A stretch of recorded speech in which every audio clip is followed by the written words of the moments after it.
There are many people who still have some sense of resistance to women being pastors, but also just in leadership, period. Amazing how women can lead in all other areas of life, but when it comes to the church, all of a sudden we want to draw a line in the sand. And some of that, of course, is taken from passages in the scripture that I think are not correctly interpreted.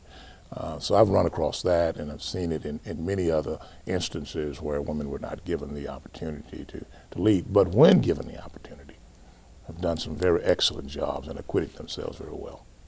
And I learned through CSRW the technology of inclusiveness, the nitty-gritty.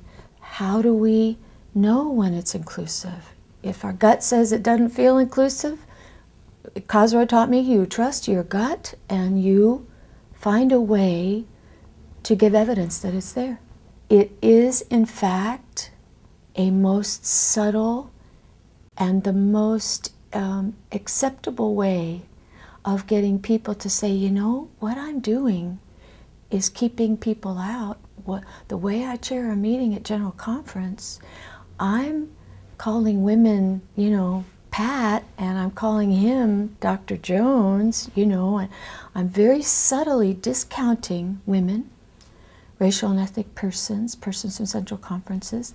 I'm subtly telling them that their contribution in this structure is not welcome or not as important as that white male's. I was in a United Methodist History and Doctrine class, which is a requirement for ordination, and was part of a group presentation about some women's experiences in early American Methodism.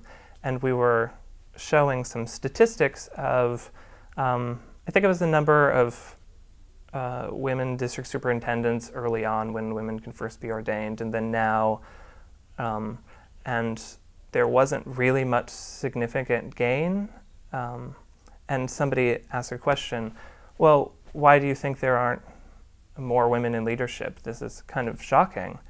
And I mean, my first reaction was to want to give some sort of polite, massaged answer, but then I thought, well, sexism. I mean, that's, women are being asked to be leaders because there's still sexism. Because even though we have this 22 women bishops, in the local churches, not much has changed. Men are still the trustees, if they're around at all. Men are still the finance decision makers. And women do education and mission. We are segregated by task. And until women are making decisions around trustees issues and finance issues, and men are making decisions around worship and liturgy, and we have not become co-equal in that arena in the local church. And I think even though we now have a good many women clergy, there are still churches who will say to the superintendent, we don't want a woman minister. And if they get a woman minister, they feel like they've somehow been demoted. Coming from the North Alabama Conference, I still see today where women are not being accepted in leading roles, especially in the role of ministry.